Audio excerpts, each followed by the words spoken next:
चलिए नेक्स्ट देखिए, कल हमने जो पढ़ा था रेजिस्टेंस ऑफ ए कंडक्टर। ठीक है, तो रेजिस्टेंस ऑफ ए कंडक्टर हमने उसका फॉर्मूला फाइंड किया था। रेजिस्टेंस ओम्स लॉ से होता है वी बाई आई, है ना। और जब हम इसका फॉर्मूला फाइंड करते हैं ये आता है M L N E square A. ठीक है, अब इसी पर बेस्ट कुछ क्वेश्चंस है हमारे सामने। ठीक है, रेजिस्टेंस पे, ठीक है, रेजिस्टेंस की लेंथ पर डिपेंड है। ठीक, तो एक क्वेश्चन है कि अगर हम कंडक्टर की लेंथ को डबल कर देते हैं, है ना। अब कंडक्टर की लेंथ को डबल करने के दो तरीके हैं। एक तो हम उसकी लेंथ को खींच कर डबल कर दें, और दूसरा ये है कि हम उसमें दूसरा कंडक्टर जोड़ दें, है ना। दो तरीके से हम कंडक्टर की लेंथ बढ़ा सकते हैं। एक तो इसी को स्ट्रेच कर दे, है ना, और दूसरा ये है कि हम उसकी लेंथ को डबल करने के लिए उसमें और अलग से, है ना, सेम मटेरियल सेम टाइप का क्या जोड़ दे, कंडक्टर जोड़ दे। तो उसके रेजिस्टेंस पर क्या इफेक्ट पड़ेगा। ठीक है, तो हमने रेजिस्टेंस के साथ रेजिस्टेंस की डिपेंडेंसी देखी थी कल लेंथ पर। ठीक है, मतलब लेंथ क्या होगी, अगर लेंथ इंक्रीज होगी तो रेजिस्टेंस भी क्या होगा, इंक्रीज होगा। ठीक है, अब यहाँ पर हम लेंथ दो तरीके से इंक्रीज कर सकते हैं कंडक्टर की। एक तो उसको स्ट्रेच करके खींच कर, और दूसरा उसमें कोई दूसरा कंडक्टर जोड़कर, है ना। तो उसी पर बेस्ट, ठीक है, क्वेश्चन है हमारे सामने कि अगर हम कंडक्टर की लेंथ को डबल कर देते हैं उसको स्ट्रेच करके, तो उसका रेजिस्टेंस कितना हो जाएगा या रेजिस्टेंस किस तरह से अफेक्ट होगा। ठीक है, तो हम उसको पहले प्रूव कर देते हैं, फिर रिजल्ट हमारे सामने निकल कर आ जाएगा। ठीक है, मतलब हम यहाँ पर उसका इनिशियल रेजिस्टेंस कंपेयर करेंगे और उसकी लेंथ और ये सब चेंज करने के बाद फाइनल रेजिस्टेंस दोनों को कंपेयर करेंगे, है ना। तो हमने क्या मान लिया, if the initial length and area of the conductor is L at A, है ना, लेंथ एल मान ली, एरिया ए मान लिया, देन इनिशियल रेजिस्टेंस। ओके, तो इनिशियल रेजिस्टेंस कितना हो जाएगा, रेजिस्टेंस का फॉर्मूला है हमारे पास। ठीक है, इसको हम इंडिकेट कर रहे हैं R1 से, है ना, बनेगा formula N L N E square A tau. ठीक है, इसको हम दे देते हैं इक्वेशन 1। अब हम उसको क्या कर रहे हैं, स्ट्रेच कर रहे हैं, है ना। तो ध्यान देते कि अगर हम उसको स्ट्रेच कर देते हैं तो यहाँ पर उसका एरिया भी चेंज आ जाएगा ना। ठीक, अगर हम यहाँ पर उसके देखिए एरिया कैसे इफेक्ट होगा। ठीक है, सिंपल सा है कि अगर हमारे पास कोई कंडक्टर है ना, इस तरह से, ठीक, अगर हम उसको खींच रहे हैं, ठीक है, उसको स्ट्रेच कर रहे हैं, तो क्या होगा कि लेंथ तो इंक्रीज हो जाएगी, लंबाई तो क्या होगी उसकी, बढ़ जाएगी, लेकिन वो थोड़ा सा क्या हो जाएगा, पतला हो जाएगा, थिन हो जाएगा। मतलब क्या चेंज आ जाएगा, लेंथ अगर चेंज हो रही है तो क्या भी चेंज हो जाएगा उसका एरिया, है ना। तो एरिया कितना हो जाएगा। ठीक है, मतलब यहाँ पर अगर हम कंडक्टर की लेंथ को डबल करते हैं तो एरिया कितना हो जाएगा। मतलब ये तो समझ में आ गया, लेंथ बढ़ने पर कंडक्टर की, सॉरी, खींच कर लेंथ बढ़ाने पर एरिया क्या होगा, कम हो जाएगा। कितना कम होगा, ठीक है, उसको यहाँ से देखिए। ठीक है, हमने पता है जो कि कंडक्टर का जो वॉल्यूम है, भले ही हम उसको खींच कर, है ना, या उसको कंप्रेस करके मोटा कर दे या पतला कर दे, वॉल्यूम तो क्या रहेगा उसका, सेम रहेगा, मतलब वॉल्यूम चेंज नहीं होगा। तो यहाँ पर, ठीक है, वॉल्यूम चेंज नहीं होगा, मतलब उसका वॉल्यूम क्या रहेगा, कांस्टेंट रहेगा। तो अगर उसकी इनिशियल लेंथ कितनी है, एल है, एरिया कितना है, ए है, तो वॉल्यूम कितना हो जाएगा, एरिया इंटू लेंथ। ठीक है, अब हम यहाँ पर क्या करना चाह रहे हैं, किसको, हमने क्या बोला कि लेंथ को हम क्या कर देते हैं, डबल कर देते हैं। ठीक है, लेंथ को डबल कर देते हैं तो वॉल्यूम तो उसको वी ही रहेगा। ठीक है, तो यहाँ पर वॉल्यूम कितनी रहेगा उसका, वी ही रहेगा। लेंथ को हम डबल कर दे, ये 12 हो गया मान लो, है ना, ये 12 हो गया। तो क्या चेंज हो जाएगा उसका, एरिया चेंज हो गया। एरिया को अपन ने मान लिया कितना लिखा दिया, 8, मतलब लेंथ डबल करने के बाद। ओके, अब यहाँ से देखो एरिया बताना था हमको कि एरिया कितना होगा, तो 2 का इधर क्या कर दे, ट्रांसपोज कर दे, है ना। ठीक, कितना आ जाएगा यहाँ पर, या फिर इससे पहले एरिया बना लो यहाँ पर। ठीक है, इस जगह से यहाँ से एरिया कितना होगा, इनिशियल वाला एरिया कितना हो जाएगा, वी बाय एल, है ना। इनिशियल एरिया हमारा कितना हो गया, वी बाय एल। अब लेंथ डबल करने के बाद एरिया कितना हो जाएगा, तो ए डैश की वैल्यू बना लो। तो ए डैश की वैल्यू कितनी आ जाएगी यहाँ से, ठीक है, ए डैश अपॉन कितना हो जाएगा, 2l, है ना। और वी बाय एल किसकी वैल्यू है, इनिशियल एरिया की, तो कितना हो गया 1/2 ए, है ना, 1/2 ए, और ये ए डैश, मतलब नया एरिया, क्रॉस सेक्शन एरिया कितना हो गया, पहले वाले एरिया का हाफ हो गया। मतलब लेंथ अगर हम डबल करते हैं तो एरिया क्या हो जाएगा उसका, हाफ हो जाएगा, आधा हो जाएगा। ठीक है, और अगर हम एक चीज और ध्यान रखें, एक चीज और नोटिस कर ले, देखिए, मतलब यहाँ तो क्वेश्चन उसने डबल के लिए बनाया है, अगर ट्रिपल के लिए बनाता तो उसकी लंबाई हमने खींचकर ट्रिपल कर दी, तो एरिया कितना हो जाएगा, ठीक है। ये देखिए यहाँ पर 3 हो जाएगा, ये 3 हो जाएगा, ये कितना होगा 3 होगा, तो यहाँ पर भी कितना होगा 3। मतलब अगर लेंथ को 3 टाइम्स करते हैं तो एरिया भी 3 टाइम्स क्या हो जाएगा, रिड्यूस हो जाएगा। एरिया भी क्या होगा 3 टाइम्स क्या हो जाएगा, कम हो जाएगा, है ना। ये आगे के लिए हम बात कर रहे थे। अभी तो हमको क्या समझ में आया कि हम एरिया लेंथ डबल करते हैं तो एरिया क्या हो जाएगा, हाफ हो जाएगा, है ना, ठीक है। यहाँ पर ठीक, अगर हम उसकी लेंथ कितनी कर देते हैं, इफ न्यू लेंथ, है ना, न्यू लेंथ को हम किससे दिखा रहे हैं, एन डैश, है ना। और न्यू लेंथ किससे बोल रहा है, वो इनिशियल लेंथ को कितना करते हैं हम, डबल कर देते हैं, है ना। Then new area, new cross section area कितना आ जाएगा, ये 8 से बता रहे इसको, ये क्या हो जाएगा, इनिशियल एरिया का हाफ हो जाएगा, है ना। देन न्यू रेजिस्टेंस या फाइनल रेजिस्टेंस, ओके, फाइनल लिख दे या न्यू रेजिस्टेंस लिख दे, ठीक। मतलब लेंथ इंक्रीज करने के बाद, ठीक, तो कितना आएगा, ये R2 से इंडिकेट कर रहे हैं इसको, ठीक है। ये होगा M, है ना, फॉर्मूले में न्यू लेंथ आ जाएगी L डैश, यहाँ क्या होगा M E square A dash, ये। तब अब इनकी वैल्यूज रखेंगे यहाँ पे L डैश और A डैश की, ठीक है। तो न्यू रेजिस्टेंस कितना हो जाएगा, new resistance R2 equal to M, है ना। और ये न्यू लेंथ कितनी हो जाएगी, इनिशियल लेंथ की डबल, और एरिया कितना हो जाएगा, हाफ हो जाएगा ये भाई, है ना। तो यहाँ से देखो कि ये 2 अपॉन में, है ना, ऊपर से आके मल्टीप्लाई में आ जाएगा, तो ऊपर कितना हो जाएगा, ये 2 और 2 मल्टीप्लाई होके 4 हो जाएगा, है ना। उसको बाहर लिख दिया हमने, यहाँ क्या बचा, MS N E square E tau, ठीक है। और ठीक ML N square A tau किसकी वैल्यू है, इनिशियल रेजिस्टेंस। मतलब क्या समझ में आया हमको यहाँ पर, कि अगर हम किसी कंडक्टर की लेंथ को, है ना, क्या कर देते हैं, स्ट्रेच करके डबल कर देते हैं, तो रेजिस्टेंस तो बढ़ जाएगा, लेंथ बढ़ेगी, कितना बढ़ जाएगा, हमने प्रूफ भी कर दिया, कितना हो जाएगा 4 टाइम्स हो जाएगा, मतलब 4 गुना हो जाएगा। अगर उसका इनिशियल रेजिस्टेंस 1 ओम होगा, तो अगर हम उसकी लंबाई को खींचकर डबल कर दें तो रेजिस्टेंस कितना हो चुका होगा, 4 ओम हो जाएगा ना, ऐसे, ठीक है। तो यहाँ पर रिजल्ट लिख देना, ठीक, रेजिस्टेंस बिकम्स क्या होगा, 4 times of its initial resistance, ठीक है। अब अगर हमको यहाँ पर ऐसा बोल देता है कि कितना करते हैं हम, मतलब क्वेश्चन तो कुछ भी बना सकता है वो, ठीक है। अगर हमको बोल देते हैं कि लेंथ को इनिशियल लेंथ का ट्रिपल कर दे, है ना, 3 टाइम्स कर देंगे, तो फिर हमारा आंसर क्या होता है, ठीक है। मतलब जितने टाइम आप लेंथ को क्या करोगे, इंक्रीज करोगे, उतने ही टाइम एरिया भी क्या होगा, रिड्यूस होगा, एरिया कम होगा ना। तो जैसे ये 3L हो जाएगा और यहाँ पर A/3 होगा, तो 3 ऊपर जाकर 9 हो जाएगा मल्टीप्लाई, तो फिर यहाँ क्या आंसर आता, 9 आता। मतलब अगर हम 3 टाइम्स इंक्रीज कर देते हैं लेंथ को, तो रेजिस्टेंस कितना हो जाएगा, 9 टाइम्स। और अगर हम 4 टाइम्स कर दे तो, है ना, 4 टाइम कर दे तो 16 हो जाएगा ना, मतलब स्क्वायर के टर्म्स में होगा, ठीक है। मतलब इसका एक जनरल फॉर्म याद रख लेते हो, ठीक है, ये हमारे और न्यूमेरिकल के लिए काम आएगा, ठीक है।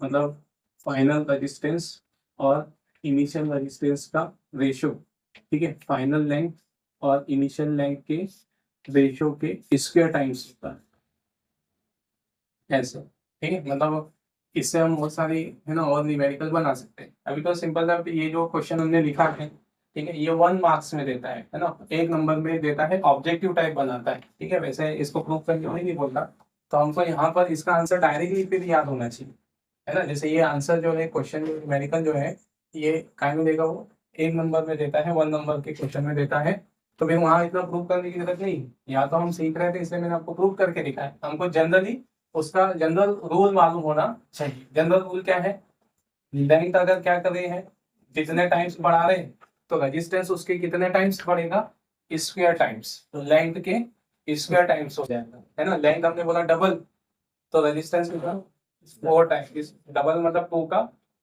स्क्वायर हो जाएगा, 4 हो जाएगा। हमने बोला लेंथ कितनी बढ़ा रहे हैं, 3 टाइम्स कर रहे हैं, तो रेजिस्टेंस कितना हो जाएगा, 3 का स्क्वायर 9 टाइम्स। मतलब ऐसे जनरली ऐसे याद रखना है, ठीक है। वो 1 मार्क्स के क्वेश्चन के लिए हम इतना सॉल्व थोड़ी करेंगे वहाँ पे, हमको जनरली सुनते से इधर क्वेश्चन पे क्या पूछा गया और इधर आंसर देते आना चाहिए, क्योंकि 1 मार्क्स के हिसाब से क्वेश्चन अगर पूछता है तो, है ना। तो अगर मान लो उसने यहाँ एग्जाम में डबल दिया है तो 4 टाइम्स ही आंसर आएगा। अगर यहाँ बोल देता कि 5 टाइम कर देते, अगर रजिस्टेंस लेंथ खींच कर क्या कर देते हम 5 टाइम्स कर देते, ये आंसर कितना होता है 25 times of initial resistance increase हो गया ना, तो इतना प्रूव करने की निकालने की जरूरत नहीं रहेगी वहां पे। ठीक, अब यहाँ अगर ध्यान दो यहाँ पे कि अगर इसी को क्वेश्चन को वो ऐसा बोल देता है, ठीक है, क्या बोलता है कि लेंथ को डबल कर देते हैं, सिर्फ डबल करने की बात करता है यहाँ पे। ठीक है, यहाँ इसी का second form, if the length of conductor is doubled, then its resistance becomes, अब कितना होगा, मतलब सिर्फ डबल करने का बोला है ना। मैंने पहले बता चुका डबल करने के 2 तरीके हैं, लंबाई को खींचकर हम डबल कर सकते हैं, दोगुना कर सकते हैं, या फिर क्या कर सकते हैं उसमें दूसरा कंडक्टर ऐड कर सकते हैं। तो यहाँ पर अगर हम, उसने क्या बोला है लंबाई डबल कर रहे हैं, ठीक है, जैसे एल थी हमने उसको डबल बोला है, तो डबल मतलब फिर क्या करके बोला होगा, नया कंडक्टर ऐड करके। तो अगर सिर्फ डबल लिखा हुआ है ना, मतलब क्वेश्चन ध्यान से पढ़ना वहां पे, ऐसा नहीं कि हमने उसने डबल बोला और हमने डायरेक्ट आंसर 4 टाइम्स लिख दिया। डबल किस तरह से बोल रहा है वो ध्यान रखना है ना। जनरली जल्दी जल्दी में वो डबल बोल देते हैं, नीचे 4 टाइम लगा देते हैं, है ना। तो ध्यान देना है कि डबल बोला है, ओनली डबल, तो फिर इसका मतलब क्या होगा, फिर 4 टाइम्स, अगर 4 टाइम्स का आंसर होगा जब क्या कर रहे हैं उसको स्ट्रेच कर रहे हैं तब, और सिर्फ डबल बोला है तो इसका मतलब लेंथ बढ़ा रहे होंगे किसी दूसरी मेथड से, मतलब लंब कंडक्टर ऐड।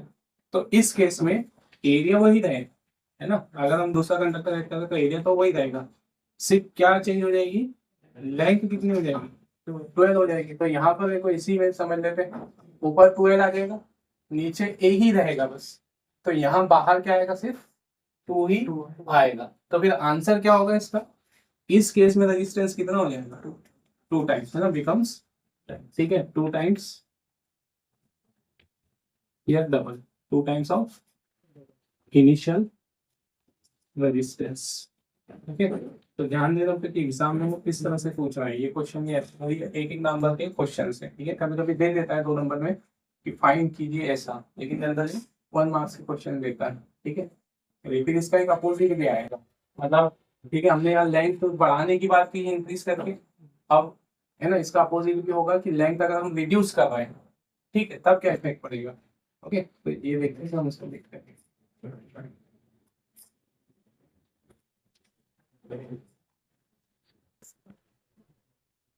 इसका अपोजिट क्वेश्चन, जैसे अभी हमने बोला है लेंथ डबल कर देते हैं ना, अब यहाँ पर क्या बोल रहा है कि लेंथ हम उसकी हाफ कर देते हैं, है ना। अब हाफ करने के भी 2 तरीके हैं, कि हम कंडक्टर को कट कर दे बीच में से, है ना, इस तरह से कि हम उसकी लेंथ को क्या करते हैं, हाफ कर दे, है ना। तो हाफ करने का 2 तरीके हैं, एक तो हम उसको कट ही कर दे यहाँ से, तो लेंथ क्या हो जाएगी उसकी हाफ हो जाएगी, या दूसरा हमको जो क्वेश्चन में बोला गया है कि उसको हम क्या कर दे, डबल कर देते, मोड़ देते हैं उसको। ठीक है, तो इस तरह से हम कंडक्टर को यहाँ पर ऐसे मोड़ देते हैं बीच में से।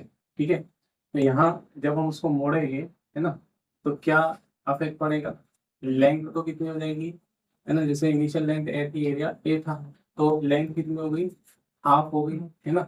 एरिया कितना होगा, दिख ही रहा है यहाँ पे, ये भी ए और ए कितना हो गया, 2 है, डबल हो जाएगा। ठीक है, तो अफेक्ट क्या पड़ेगा यहाँ पे, मतलब लेंथ को हाफ करते हैं, लेंथ को आधा कर देते हैं मोड़ कर, ध्यान रखना है ना, मतलब टर्न करके उसको हम बेंड करके क्या कर रहे हैं, ठीक है, हाफ कर रहे हैं। ठीक, तो उस केस में इफेक्ट पूछ रहा है, तो सेम हम वैसे ही निकाल लेंगे यहाँ पर। क्या मान लिया हमने, इनिशियल लेंथ एल और cross section area A, initial resistance कितना हो जाएगा, फिर न्यू लेंथ एल डैश कितनी होगी, इनिशियल लेंथ की हाफ के, है ना, L/2, और न्यू एरिया कितना हो जाएगा, फिर 2 है, डबल हो जाएगा।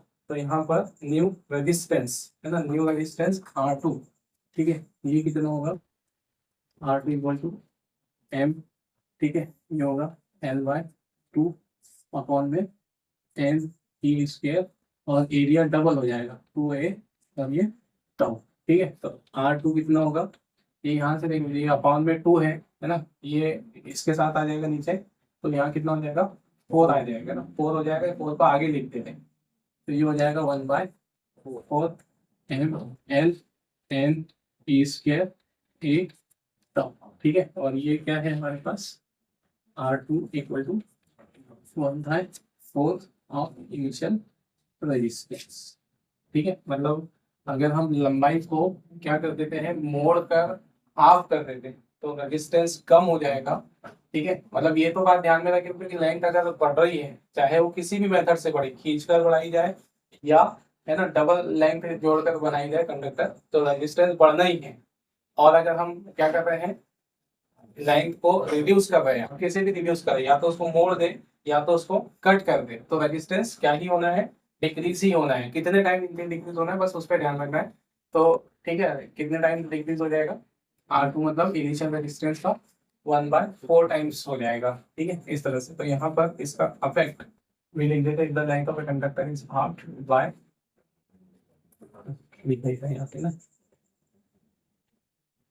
W या terminate, then its resistance becomes 1/4 times of its initial resistance, उसके initial resistance का हाफ हो जाएगा। और अगर ऐसा बोला जाए कि सिर्फ लेंथ हाफ कर देते है ना, मतलब उसने यहाँ पर क्या बोला कि लेंथ हाफ हो रही है डबल करके उसको, ठीक है, डबल करके यहाँ टर्न करके बोल देगा। तो अगर यहाँ पर क्वेश्चन में सिर्फ बोला है कि लेंथ, ठीक है, क्या कर रहे हैं, हाफ हो जाती है, ठीक, सिर्फ हाफ बोला है ना, डबल करके या मोड़ कर ऐसा कुछ नहीं बोला है, तो उस केस में रेजिस्टेंस कितना हो जाएगा, ठीक है। लेंथ अगर कितनी हो रही है, हाफ हो जाएगी इनिशियल लेंथ के, ठीक है, और हाफ करने की कंडीशन नहीं लिखी है, ठीक है, तो फिर रेजिस्टेंस कितना हो जाएगा, हाफ हो रही ना लेंथ, मतलब एल बाय, अगर हम लेंथ मतलब हम उसको काट दें, यहाँ से कट कर दें, तो कट करने पे लेंथ हाफ हो गई, एरिया में कोई चेंज नहीं होगा, है ना। तो इस केस में रेजिस्टेंस कितना आ जाएगा, तो ये L/2 ही रहेगा, नीचे सिर्फ क्या रहेगा यहाँ पर, ओनली A रहेगा, है ना। तो ये सिर्फ 2 रहेगा यहाँ पर। तो अगर उसकी लेंथ को हम आधा कर देते हैं, हाफ कर देते हैं, तो रेजिस्टेंस कितना हो जाएगा, रेजिस्टेंस भी 1/2 है ना, आधा हो जाएगा, ठीक है। मतलब यहाँ पर सिंपल सा ये तो है ना, रेजिस्टेंस डायरेक्टली प्रोपोर्शनल किसके, लाइक अगर इसको हाफ कर रहे हैं तो रेजिस्टेंस भी आप इसको 1 मतलब 1 राइज कर रहे हैं तो ये भी 1/3 कर रहे हैं, तो जितने टाइम उसको है ना। तो ध्यान रखना है कि क्वेश्चन में उसने है ना रिड्यूस करने और इंक्रीज करने की कंडीशन साथ में क्या लगाई है, स्ट्रेच करके या मोड़ के, उसके बेसिस पे आंसर होगा हमारा, ठीक। तो ये थे जो कंडक्टर है ना रेजिस्टेंस पे बेस्ड, लेंथ पर बेस्ड क्वेश्चन, ठीक है, ऑब्जेक्टिव्स के लिए।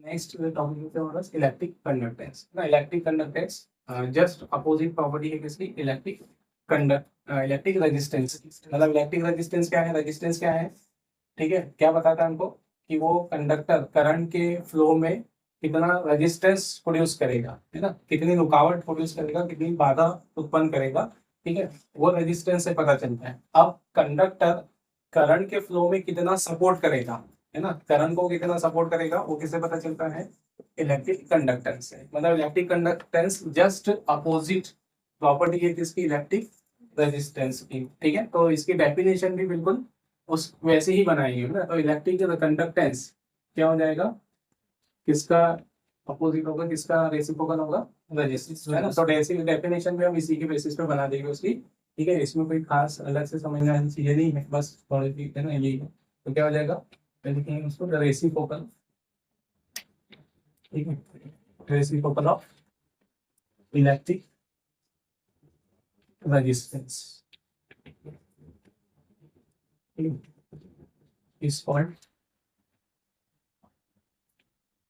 इलेक्ट्रिक कंडक्टेंस, ठीक। और इसको डिनोट करते हैं किससे, जी से, ठीक है। इट इज डिनोटेड बाय जी, ठीक। और फिर इसको वर्ड में लिख देते हैं इलेक्ट्रिक कंडक्टेंस, ठीक, बराबर होगा किसके, 1 इलेक्ट्रिक रेजिस्टेंस, ठीक है, इलेक्ट्रिक रेजिस्टेंस, ठीक। और सिंबल में, ठीक है, यहाँ पर इलेक्ट्रिक इसको डिनोट करते हैं जी से, है ना, और इलेक्ट्रिक रेजिस्टेंस ये हो जाएगा 1 हाँ, ठीक है। और हमने आर का फॉर्मूला पढ़ा है इधर, आर का फॉर्मूला क्या है, एम एल, है ना, ठीक है। तो इसी तरह से जी कितना हो जाएगा यहाँ पर, इसका reciprocal N T square A tau, ठीक है, अपॉन में एम एन, है ना, ठीक है। तो इस तरह से ये होगा जो इलेक्ट्रिक कंडक्टेंस। और इलेक्ट्रिक कंडक्टेंस मतलब किसकी प्रॉपर्टी बताता है कि वो कंडक्टर करंट फ्लो में कितना सपोर्ट करेगा। और हम जानते भी जैसे किसी में नंबर ऑफ फ्री इलेक्ट्रॉन ज्यादा हो तो वो अच्छा कंडक्टिंग होगा, इससे भी प्रूफ होता है नंबर ऑफ टर्न्स एन ज्यादा हो तो कंडक्टिविटी अच्छी होगी। क्रॉस सेक्शन एरिया ज्यादा हो, मोटा कंडक्टर हो, है ना, तो मोटे कंडक्टर की कंडक्टिविटी कैसी होगी, अच्छी होगी पतले कंडक्टर से, है ना। और टाउ क्या है, टेम्परेचर को इंडिकेट कर, मतलब टेम्परेचर पर डिपेंड करता है, ठीक है। तो यहाँ पर क्या होना चाहिए, टेम्परेचर कैसा होना चाहिए, कम होना चाहिए, ठीक है, ऐसे। तो ये होगा कंडक्टेंस। फिर इसकी क्या बनेगी, यूनिट, है ना, एसआई यूनिट, ठीक। तो एसआई यूनिट भी इसके फॉर्मूले से बन जाएगी। फॉर्मूला क्या है, 1/r। तो यूनिट क्या बन जाएगी इसकी, 1/ओम, ठीक है। या फिर इसको क्या लिखते हैं, ओम इनवर्स, ठीक। या फिर ओम इनवर्स ना लिखते हुए, ठीक है, इसको लिखते हैं साइन, ठीक है, मतलब ये उसकी यूनिट। ओके, साइमन मतलब ये भी साइंटिस्ट का ही नाम, मतलब ये जॉर्ज ओम साइमन, ठीक है, ये पूरा नाम है उसका साइंटिस्ट का, जॉर्ज ओम साइमन, है ना। तो इस तरह से उसी के नाम के ना अलग अलग पार्ट में अलग अलग यूनिट यूज करते हैं। वैसे जनरली साइमन बहुत कम यूज होता है ना, क्या ही यूज होगी उसकी, ओम इनवर्स ही यूज होगी, ठीक है। और यह 1/ओम, ठीक। तो ये होगी इसकी क्या, ऐसा यूनिट यूज कर क्या बन जाएगा, डायमेंशनल फॉर्मूला, है ना। और डायमेंशनल फॉर्मूला हमने रेजिस्टेंस का पढ़ा है, रेजिस्टेंस का डायमेंशनल फॉर्मूला क्या है, एम एल, ठीक है, रेस्ट टू दी पावर 2, है ना, T raised to the power -2, A raised to the power -2। तो जी का डायमेंशनल फॉर्मूला इसकी रेसिप्रोकल हो जाएगा, तो सब पावर इन्वर्ट हो जाएगी यहाँ। तो m -1 l -2 T raised to the power 3 और a, ठीक है। तो ये होगा उसका डायमेंशनल फॉर्मूला, ठीक है। और नेक्स्ट मतलब यहाँ पर जो हमने अभी पढ़ा है इसमें, है ना, सिर्फ ऑब्जेक्टिव टाइप क्वेश्चन बनते हैं, ठीक है, ऑब्जेक्टिव टाइप क्वेश्चन बनते हैं, ठीक। और किसमें बनाता है ये, है ना, ठीक, मतलब इनको ऐसे अलग से नहीं पूछता है कि इसको डिफाइन करो, इसको डिफाइन करो, ऐसे, ठीक है। तो बस ये इसका ऑब्जेक्टिव बना देगा, क्या बनाएगा, यूनिट ऑफ इलेक्ट्रिक कंडक्टेंस क्या होगी, 1/ओम या ओम इनवर्स, या फिर इस पर ऑब्जेक्टिव बना देगा, है ना। ऐसे कोई क्वेश्चन बना के नहीं देता है कि 2 2 3 3 नंबर के, सिर्फ कैसे दे देगा, इसको फिल इन द ब्लैंक्स में बना देगा। The reciprocal of electric resistance is called, fill in the blanks, क्या कहलाएगा, इलेक्ट्रिक कंडक्टर। तो इस तरह से इस पे क्वेश्चन बनते हैं, ये ऑब्जेक्टिव है, ये ऑब्जेक्टिव है। और फिर क्या है ना, डायमेंशनल फॉर्मूला। डायमेंशनल फॉर्मूला इसके बहुत कम चांसेस है ना, मोस्टली ज्यादातर इसकी क्या ही पूछता है वो, यूनिट और डेफिनेशन, ओके।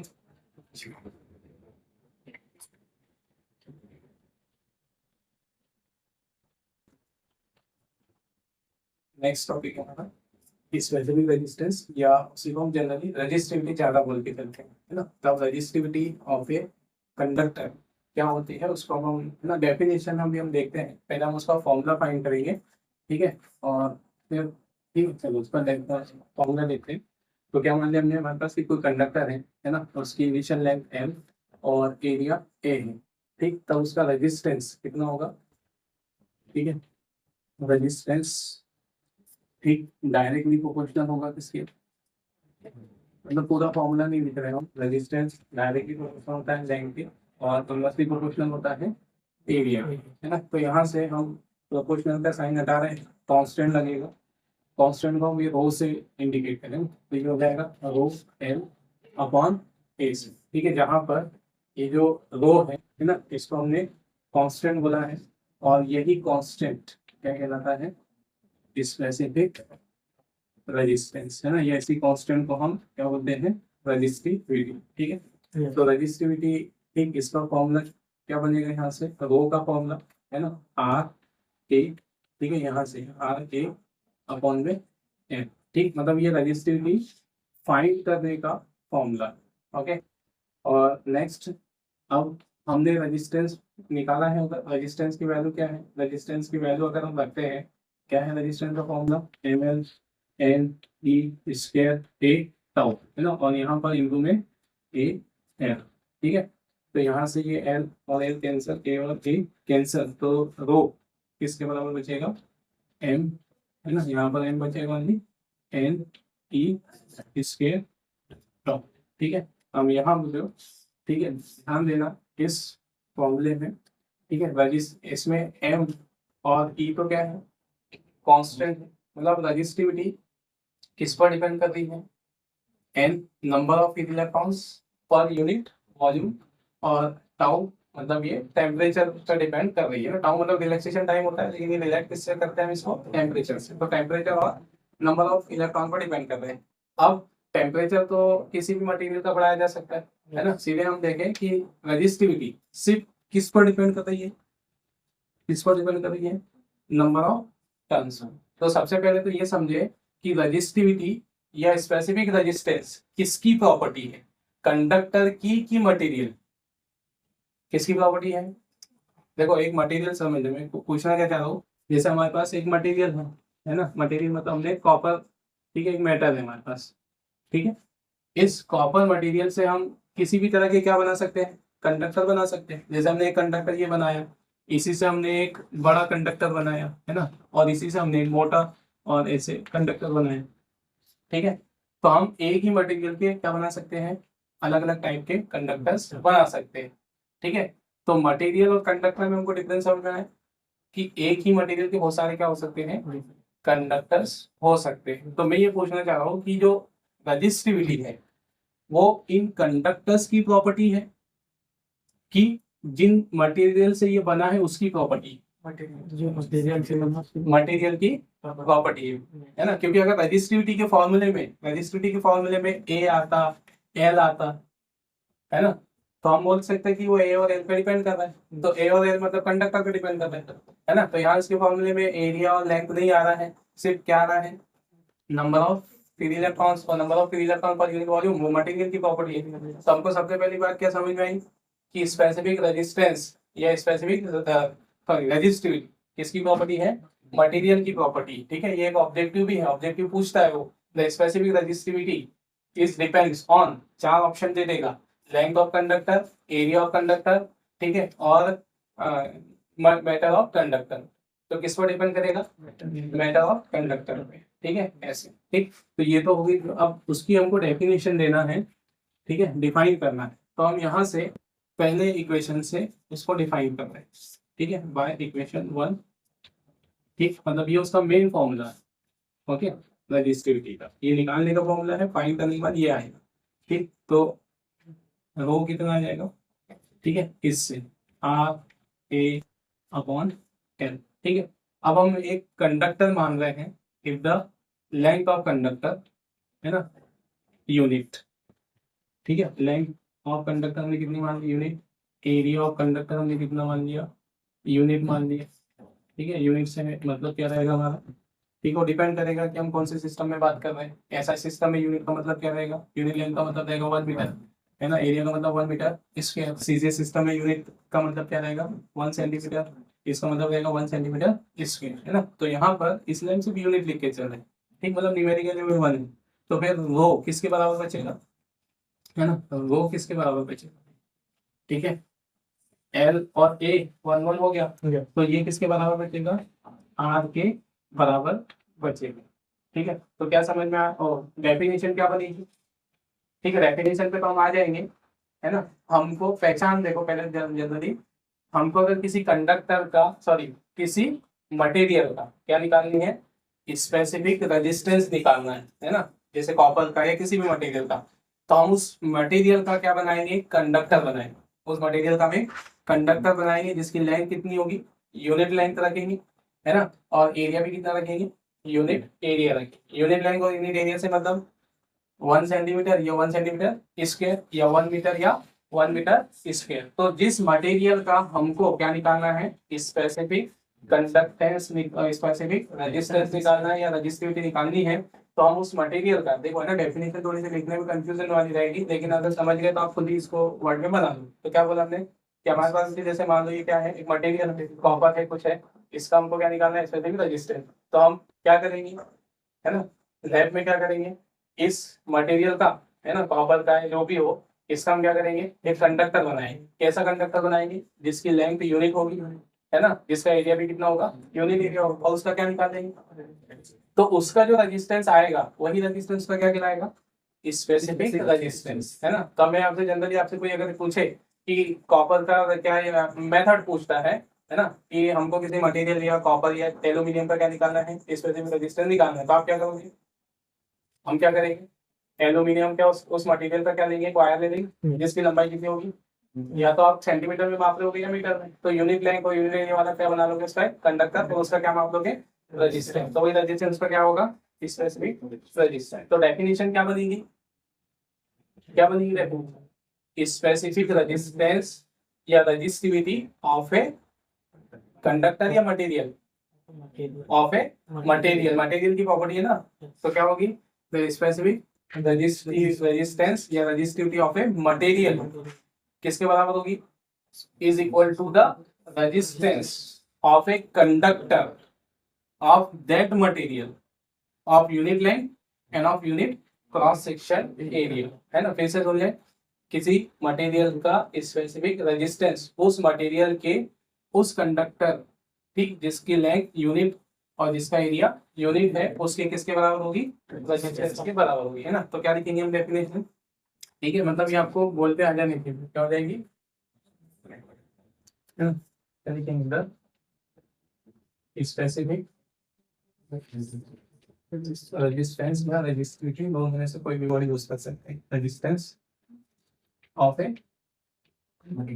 मटेरियल इसके बराबर होगी, is equal to the resistance, है ना, रेजिस्टेंस ऑफ ए कंडक्टर, और ये किसका कंडक्टर होगा, ऑफ दैट मटेरियल, है ना। कंडक्टर पहले प्रॉपर्टी लिख दो, वहां पे conductor of unit length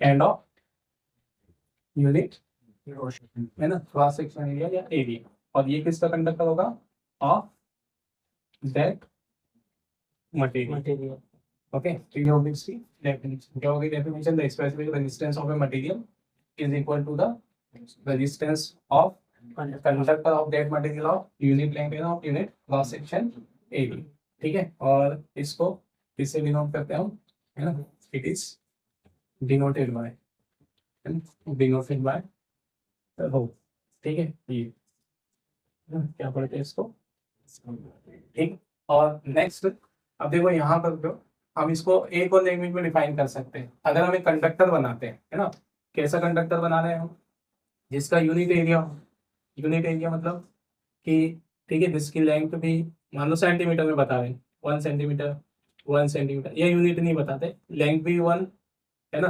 breathe भी 1, तो ये कितना एरिया कहलाएगा, यूनिट एरिया, है ना। अब क्या भी लेंथ भी क्या ले लें, लेंथ भी हम कैसे ले लें, यूनिट ले लेना, तो यूनिट लेंथ ले लेंगे, तो वो क्या बन जाएगा, क्या बन जाएगा, क्यूब बन जाएगा ना, मतलब उसकी सभी साइड कैसी हो गई, इक्वल, ये भी यूनिट, ये भी यूनिट, ये भी यूनिट, तो क्या बन जाएगा, क्यूब बन जाएगा।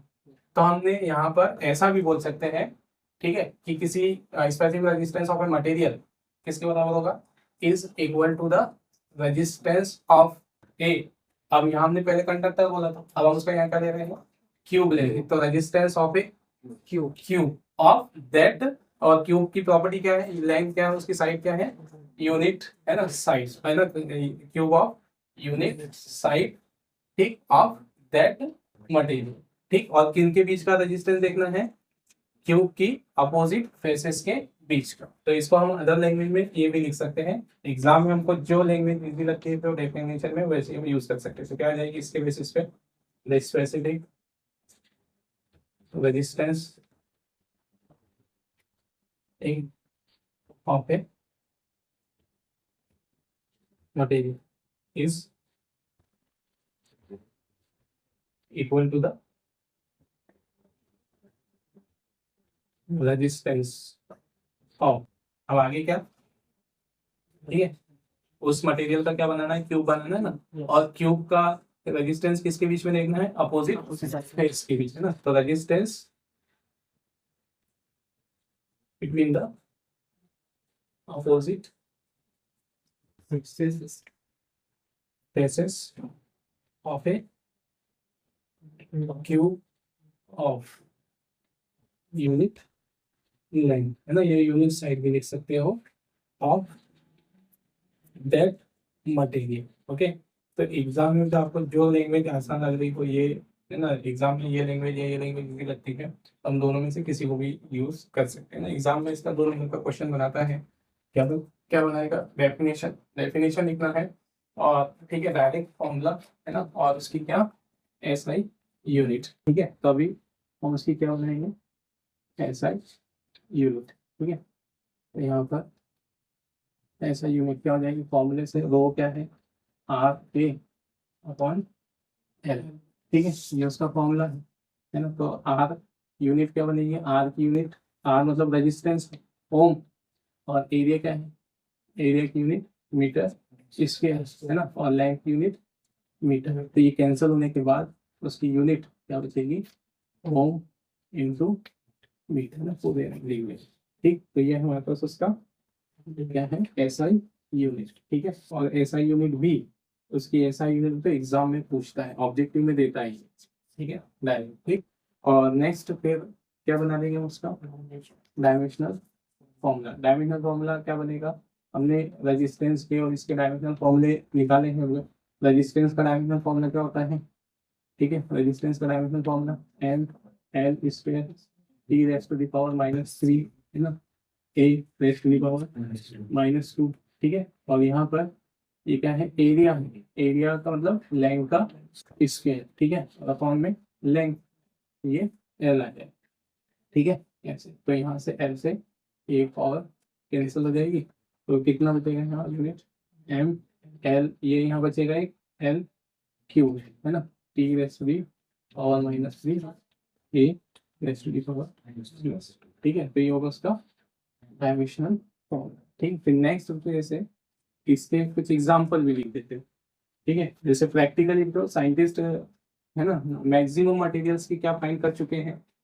ठीक है, इनके क्या निकाल चुके हैं स्पेसिफिक, तो है ना, सिल्वर के लिए लिख रहे हैं, सिल्वर के लिए तो रो जो है कितना होता है, 1.6 टेंस की पावर -8 ओम इंटू, मतलब कुछ एग्जांपल भी लिख दे रहे हैं ताकि हमको थोड़ी सी इमेज बने उसके भी माइंड में। तो सिल्वर, फिर नेक्स्ट कॉपर के लिए। ठीक है, तो कॉपर के लिए स्पेसिफिक रेजिस्टेंस कितना होता है, 1.7 टेंस की पावर -8 ओम इंटू मीटर। ठीक है, फिर इसी तरह से एक एग्जांपल दे देते हैं हम, एल्यूमिनियम, मतलब जिनका हम जनरली यूज करते हैं ऐसे मटेरियल का रजिस्टिविटी बता रहे हैं। तो इसकी रजिस्टिविटी 2.7 टेंस की पावर -8 ओम इंटू मीटर, है ना। ऐसे बहुत सारे मटेरियल की लिख सकते हैं, तो आयरन की भी लिख देते हैं। आयरन की रजिस्टिविटी कितनी होती है, ये 10 इंटू टेंस की पावर -8, है ना, ओम इंटू मीटर। फिर इसी तरह से अगर प्लेटिनम की लिख दे, ऐसे तो बहुत सारे एग्जाम्पल है, कुछ हम लिख देते हैं। प्लेटिनम के लिए रो कितना होता है, 11 टेंस की पावर -8 ओम इंटू मीटर, है ना। एक और लिख देते हैं लास्ट, किसके लिए, नाइक्रोम के लिए। ठीक है, नाइक्रोम। ठीक है, नाइक्रोम का नाम सुना है, मालूम है नाइक्रोम, नहीं मालूम। ठीक है, तो ये है ना, तो नाइक्रोम कहाँ पर यूज होता है अपने, है ना, ये भी जो हाई रेजिस्टेंस वाला वायर है, नाइक्रोम का वायर जनरली कहाँ यूज होता है, जो हमारे हीटर सर्किट आते हैं। हीटर मतलब अपने, है ना, पुराने समय में आपने वो देखी होगी, जो बल्ब आते थे जिसमें वो फिलामेंट रहता था, है ना, अभी तो एलईडी वाले चल रहे हैं, पुराने बल्बों में जिसमें ऐसे वो स्प्रिंग रहता था ऐसे, है ना, उसमें तो वो जो फिलामेंट होता था वो, उसको फिलामेंट बोलते हैं, स्प्रिंग वाली, वो नाइक्रोम वायर होता था, है ना। या फिर अपने अपने पुराने ये जो होती है क्या बोलते हैं उसको, आयरन जो होती है, जिससे बनता है आयरन, आयरन में कॉइल जो होती है ना, वो भी मोस्टली किसकी होती है, नाइक्रोम वायर, है ना। और जो हम घर में जैसे हीटर वो यूज करते हैं, है ना, वाटर हीटर हो रही है, उसमें नाइक्रोम का वायर यूज करते हैं। क्यों यूज करते हैं, कि उसकी रजिस्टिविटी जो हाई होती है, रजिस्टिविटी हाई होने के कारण क्या होगा, रजिस्टिविटी हाई मतलब रेजिस्टेंस ज्यादा है उसका, और रेजिस्टेंस ज्यादा होने से क्या होता है कि उसमें इलेक्ट्रॉन ज्यादा क्या होगा, इलेक्ट्रॉन चलेंगे तो हमको पता है टकराते हैं, टकराने से क्या होगा, उनकी एनर्जी लॉस होती है। तो एनर्जी किस में कन्वर्ट होती है, हीट में कन्वर्ट होती है ना। कहाँ पे कन्वर्ट होती है, हीट में। जैसे वो कंडक्टर के अंदर इलेक्ट्रॉन क्या चलेगा, इलेक्ट्रॉन चल के किससे टकराएगा, पॉजिटिव आयन से टकराए, तो पॉजिटिव आयन से टकराने पे उसकी जो एनर्जी है, काइनेटिक एनर्जी, वो टकराने के बाद किसमें कन्वर्ट हो जाती है, हीट में। तो रेजिस्टेंस ज्यादा होगा तो ज्यादा हीट बनेगी, है ना। तो नाइक्रोम में और नाइक्रोम आयन की प्रॉपर्टी क्या है कि उसका रेजिस्टेंस इतना ज्यादा होता है कि उसमें करंट जाते से ही बहुत ज्यादा हीट बन जाती है, और हीट बनते से ही वो जल्दी से क्या हो जाता है, लाल हो जाता है, रेड हो जाता है ना, ऐसा। ठीक, तो ये हाई रेजिस्टिविटी के कारण उसका यूज काय के लिए करते हैं, हीटर सर्किट में। मतलब इस तरह से इसमें क्वेश्चन भी बना देता है कि why the nichrome wire is used in heater circuit. तो हीटर सर्किट हमको कैसा सर्किट चाहिए होगा कि जिसको अपन ऑन करते से जल्दी से गर्म हो जाए, है ना। और जल्दी से गर्म होने का मतलब क्या है कि उसमें अपने बटन दबाया, करंट गई और ज्यादा हीट बना दी उसने, ऐसा सर्किट चाहिए होगा। तो ज्यादा हीट कब बनेगी, जब रेजिस्टेंस ज्यादा हो, है ना। आपने कभी देखा है कि अपन कॉपर वायर की हीटर बनाते हैं।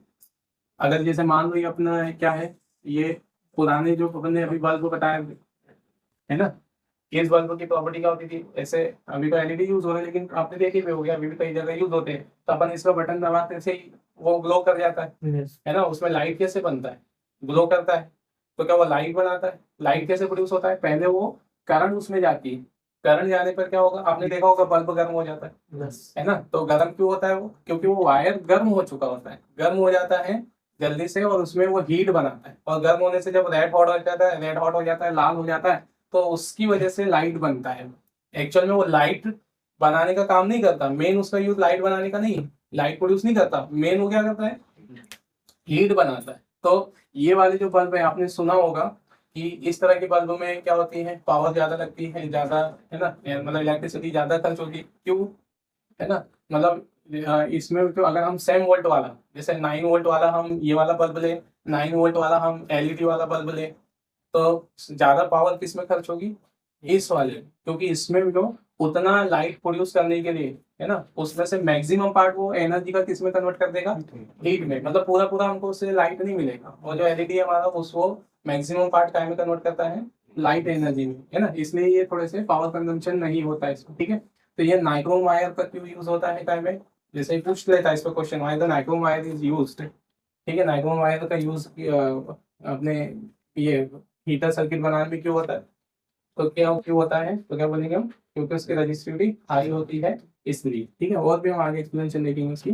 ठीक, तो यहाँ पर यह है जो, ठीक है, स्पेसिफिक रजिस्टेंस, है ना, और यह रजिस्टिविटी। अब इसमें बनने वाले ऑब्जेक्टिव्स, ठीक है, जो हमने डिस्कस कर ही लिखे हैं, कर ही दिए हैं, लिख भी लेते हैं उसको। तो ऑब्जेक्टिव्स क्या है, ठीक है, पहला स्पेसिफिक रेजिस्टेंस, ठीक, या resistivity is depends on, किस पर डिपेंड करता है, किस पर डिपेंड करता है, ठीक है, मटेरियल, ठीक, ऑफ कंडक्टर, ठीक है। और दूसरा पे यहाँ पर जो हमने कुछ न्यूमेरिकल वैल्यू लिखी है ना, मतलब स्पेसिफिक रेजिस्टिविटीज की जो वैल्यू लिखी है, ठीक है, ये बस, ठीक। तो स्पेसिफिक रेजिस्टिविटी है वो सबसे कम किसकी है, सिल्वर, मतलब जिस मटेरियल की रेजिस्टिविटी सबसे कम है वो सबसे अच्छा कंडक्टर होगा। तो इलेक्ट्रिसिटी का सबसे अच्छा कंडक्टर, है ना, सबसे अच्छा कंडक्टर कौन, लिखे ही ना सामने, सिल्वर है ना। और हीट का सबसे अच्छा कंडक्टर नाइक्रोम। हाँ, नाइक्रोम नहीं, कॉपर। ये हीट प्रोड्यूस करता है, हीट का कंडक्टर नहीं बोला हमने, ठीक है। मैंने ठीक है, इसलिए मैंने पूछा कि आप जरूर क्या बोलोगे, नाइक्रोम बोलोगे, ठीक है। वो अपने जो मैं क्वेश्चन पूछ रहा हूँ वो यहाँ कहीं हमने नहीं पढ़ा है ना, बस एक पता होगा कि आपने छोटी क्लास में पढ़ा होगा इसलिए पूछ रहे हो, क्या मालूम मतलब इसका सबसे अच्छा कंडक्टर कौन है हीट का, इसमें से एक भी नाम नहीं, है ना। तो यहाँ आप बोलोगे ये, फिर वो नहीं बोला तो फिर नीचे का होगी, ऐसे करते करते पूरे 6 नाम गिना दोगे, ठीक है ना। उसमें से नहीं बताना मेरे को आप क्या है, तो ठीक है। चलो, तो यहाँ पर जो सिल्वर, कॉपर, ठीक है। तो जनरली आपने देखा होगा कि अपन किस पे यूज करते हैं कंडक्टर बनाने में, कॉपर का, है ना, यूज करते हैं। कॉपर सबसे अच्छा, मतलब है तो सबसे अच्छा सिल्वर, लेकिन ये कॉस्टली होता है, ठीक है। और इसलिए उससे बेस्ट मतलब कम कॉस्ट वाला कॉपर, और फिर एल्यूमिनियम, है ना। तो ज्यादातर हम कॉपर और एल्यूमिनियम का ही यूज करते हैं, ठीक है। तो फिर इस तरह से क्वेश्चन बनता है किस पे, कि why is the connecting wire are made of copper. मतलब ये 2 नंबर का कॉन्सेप्चुअल टाइप क्वेश्चन बनता है कि कनेक्टिंग वायर कॉपर की क्यों बनाई जाए। कनेक्टिंग वायर से समझ लो, जैसे अपने घर में जो ये अपने है ना इलेक्ट्रिक फिटिंग होती है, इलेक्ट्रिसिटी के वायर से है, तो अपन उसमें जनरली किसका यूज करते हैं, कॉपर का, कॉपर के वायर का यूज करते हैं। तो क्वेश्चन पूछ रहा है उसमें कि वायर का कॉपर वायर कनेक्टिंग वायर है ना, ये कनेक्टिंग वायर किस लिए यूज काय के बने होते हैं, कॉपर के क्यों बने होते हैं। तो रीजन सामने हमारे पास क्या होता है, कॉपर की रजिस्टिविटी क्या होती है, कम होती है ना। और वायर को अगर हम मोटा बना दे, कॉपर वायर को, तो फिर रेजिस्टेंस और क्या हो जाएगा, कम हो जाएगा ना। हमने डिस्कस किया था रेजिस्टेंस किस पे डिपेंड करता है, ये इनवर्सली प्रोपोर्शनल होता है। एरिया मतलब थिकनेस बताता है, एरिया ज्यादा रखने का मतलब ज्यादा मोटा कंडक्टर ऐसे है ना। तो इस पे ऐसे क्वेश्चन बनाता है, याद रख लेना, आप नोट कर लेना उसको अलग से, wire the connecting wire made of copper. तो क्यों बनाते हैं, रीजन आप ये लिखोगे, बिकॉज इट्स स्पेसिफिक रेजिस्टेंस या रेजिस्टिविटी इज वेरी लो। ठीक है, वैल्यू भले याद ना रखो आप, ठीक है, कि 1.6 ऐसा वैल्यू उसकी क्या होती है, रेजिस्टिविटी लो होती है। ठीक, और वो मोटे बनाए जाते तो रेजिस्टेंस उससे और कम हो जाएगा। ठीक है, सही है उसका। ठीक, अब यहाँ पर देखो हमने जितनी भी क्या लिखी है, वैल्यूज लिखी है ना, सबका ऑर्डर ऑफ मैग्नीट्यूड क्या है, 10⁻⁻8 सेम है ना। मतलब ये सिर्फ कंडक्टर के लिए लिखा मैंने, मेटल के लिए। ठीक है, रजिस्टर किसके लिए, सबके लिए अलग अलग होता है। जैसे अगर हम इंसुलेटर के लिए लिखें, ठीक है, तो इंसुलेटर के लिए यहाँ पर, ठीक है, हम इसकी रेंज लिख दे रहे हैं। ठीक है, इंसुलेटर के लिए, ठीक, रजिस्टिविटी है ना 10⁻8 से 10⁻16 तक होती है, ओम इंटू मीटर में होती है। मतलब ऑर्डर ऑफ मैग्नीट्यूड लिख रहे बस हम इसका। ठीक है, मतलब बहुत ज्यादा रजिस्टिविटी है, 10 की पावर पॉजिटिव है वो, है ना, यहाँ से यहाँ तक की रेंज ऐसे। ठीक है, और ये वैल्यू क्या में है, नेगेटिव में है, मतलब बहुत कम रेजिस्टेंस होता है उसका। ठीक है, तो ये सिर्फ मेटल के लिए लिखा है। तो फॉर मेटल्स, ठीक, क्या है, इस पर भी एक ऑब्जेक्टिव बना देता है, क्या बनाता है, फॉर मेटल्स या कंडक्टर्स। ठीक, द ऑर्डर ऑफ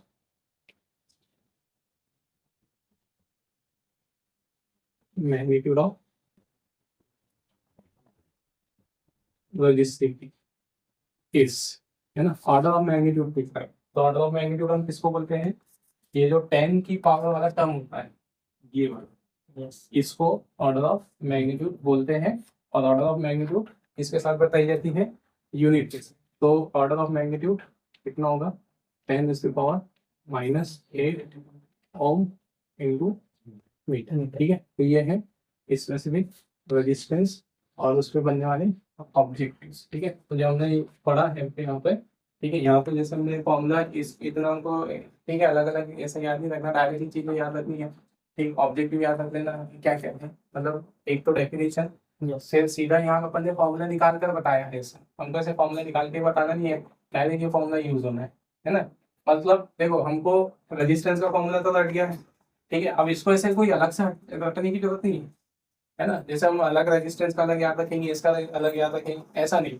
ठीक है, इसको देखो एक ही फॉर्मूले में हमारा काम हो जाएगा। रेजिस्टेंस का हमको बार बार हम यूज कर क्या है, रेजिस्टेंस का फॉर्मूला क्या है, MN/E² डाउन ना। अब मैं बोलूँ कि इस वाले रेजिस्टेंस का क्या है, तो थोड़ा याद करना ऊपर देख ले, तो उसमें से क्या करो, लेंथ और एरिया हटा दो।